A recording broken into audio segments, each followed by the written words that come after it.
Alright, well, this is kind of late again. The original idea behind this whole highlights, series is that we'd publish at least a video a week until we got caught up to the end of 2020, but since there were so many mods released in 2020, and this seemed like the best way to, give the greatest number of them some sort of video coverage, but obviously, the schedule for this series has been a little irregular of late, and it'll probably stay a little irregular, at least for a little while. But new episodes will continue to air on either Tuesday or Thursday, and our next two episodes are scheduled to air on May 6th and I think May 13th, respectively. Just bear with me for a bit. We've got a lot of videos in production, and this series will be eventually on a regular schedule, but anyway, that bit of bookkeeping aside, today we're taking a look at the top 10 mods of August 11th through 19th. And there are about 41 new mods released during this time period, and as always, down links and timestamps are just down below, and also, please do remember to check out our Patreon page to get early access to new videos, behind-the-scenes content, and to vote in polls to, decide future video topics. And on that note, today we actually do have a new poll for our patrons, basically to decide on what videos will be made in basically the month of May. Right now, you can go to patreon.com/MorrowandModding and vote to decide whether we'll have a new episode of Let's Mod Morrowind, Dark Elf Guy's favorite mods, Cities of Cyrodiil, Villages of Ardenfell, Oblivion modding showcases, or any of about half a dozen video series. You can vote to decide which of them will get a new episode in the month of May, and the top two results will get new episodes sometime in late May. So, if you're interested in that, you can get access to that with only $1 a month. So just check out our Patreon page. And anyway, sorry about the whole advertising spiel. Let's just hop right into our mod showcases. Anyway, in any event, our first highlight here is Shadow of Mora, Seat of Power of House Telvanni by Random Pal and various other authors. One of the largest mods to be released in August, Shadow of Mora, Seat of Power, is a colossal, massive, and utterly gigantic expansion and overhaul of this famed Telvanni city, acting as a compilation of just a number of other prominent mods, including the Merchants of Shadow of Mora, Shadow of Mora Expansion, Epic Shadow of Mora, and Walled Shadow of Mora. This more than doubles the city in size, with dozens of new buildings, some just impressive bits of verticality with new shopping districts just way above street level, and just lots of new details. It is, however, a major performance hog, as I'm sure you're noticing with the video footage here. My PC is certainly struggling a bit.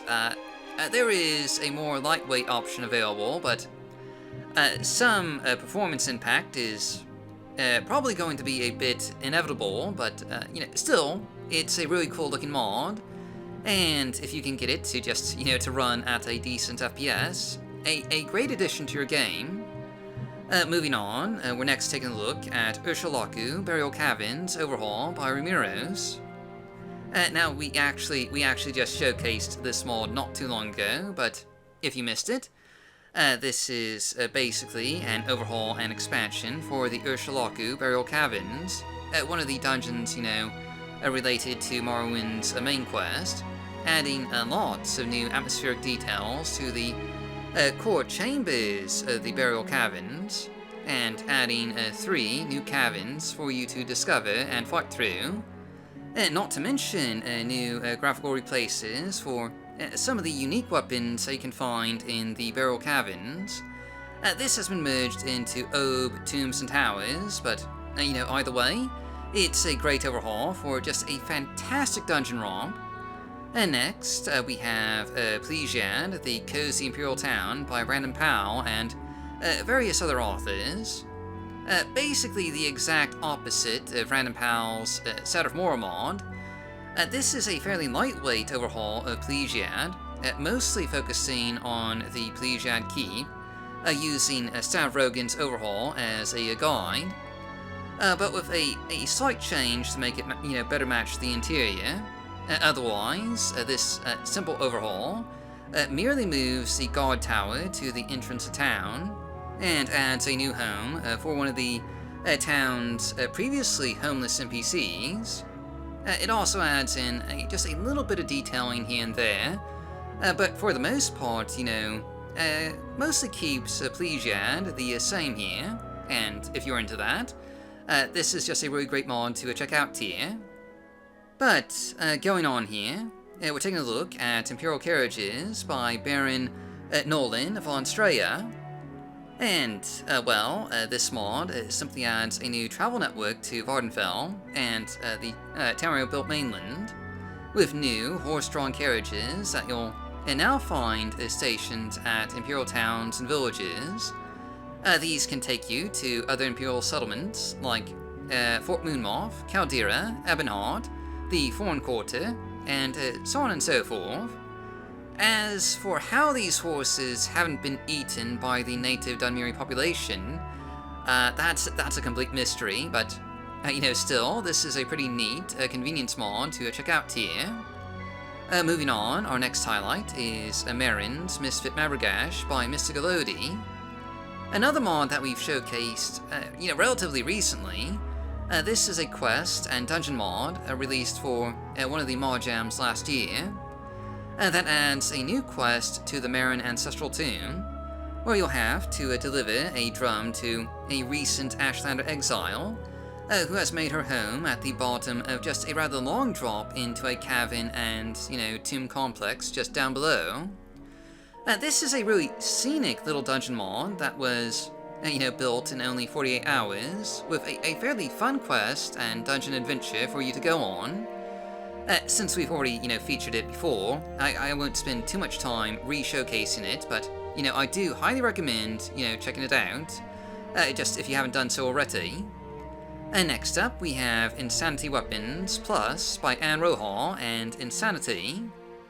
And now, this is actually a graphics replacer, replacing the weapon models for a handful of different weapons in the vanilla game, including the glass dagger and claymore, the iron broadsword, and the various ebony blades, spears, and maces.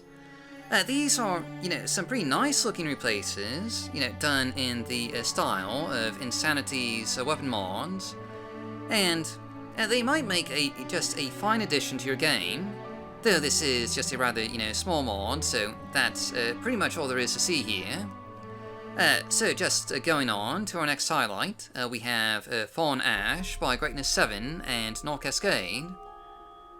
Technically, we've already showcased this mod before, but, it's worth mentioning again, since it adds a really rather neat feature to the game. Basically, this is a visual mod that makes it so that when an ash storm, blows into town, you'll be able to see everything gradually get covered in ash, with new ash decals just dynamically getting added to buildings, items, and various objects, and even NPCs and your own player character. This adds just a rather fantastic immersive component to Ash Storms, as you can now see the true aftermath of these storms, covering everything in ash, and it's just a rather impressive graphical addition to the game here. But, quickly moving on, we next have OpenMW, Realistic Water by Left 4 No, otherwise known as Automatic. As the name here implies, this is a water shader replacer for OpenMW, and that gives the waters of Morrowind a more a clean, realistic look that's more in keeping with the vanilla game style than maybe OpenMW's default, watershade is. It has a simple bluish color scheme, and a notable clear transparency for seeing things, just a fair way beneath the waves here. In any event, this is just a rather nice looking shader option for those using OpenMW, and you may just want to, check it out for yourself here. And next, we're taking a look at Vivec Palace Illuminated Redux by Shirazad. And now, this is basically a modified version of the original Vivec Palace Illuminated mod that aims to improve performance and reduce lag by combining just the hundreds of candles leading up to the Palace of Vivec into just 3 meshes and 6 light sources, instead of the hundreds of meshes and light sources that were here in the original mod. You might still notice a slight FPS drop, but nowhere near as bad as, before. And if you liked the original mod, this is just a nice improvement on the concept here. Finally, for our last highlight, we have Random Pals, Random Mods, and Patches by Random Pal and various other authors. So this one is a bit of an assortment of mods, compatibility patches, ground cover patches, and just various other odds and ends. It really isn't a single mod, but rather a collection of just all sorts of things. This includes ground cover patches for mods like the Stonewood Pass, compatibility patches for Riders and Ob Grazelands, and trimmed down or updated mods like Animated Morrowind, Caverns Overhaul, Valti's Ascadian Isles, and so on and so forth. There's even a few just small individual mods like a wooden well in Skull Village for Heart of the Velothi, which just, looks really nice, and obviously there's quite a bit here, and we can only show off just, some of it, but if you're using any of Random Pal's, other mods, chances are there's, something here that you might want to, make use of. Anyway, that's it for today. As always, down links are just down below, and real quick, I'd like to give a quick shout out to our patrons for, making this video possible.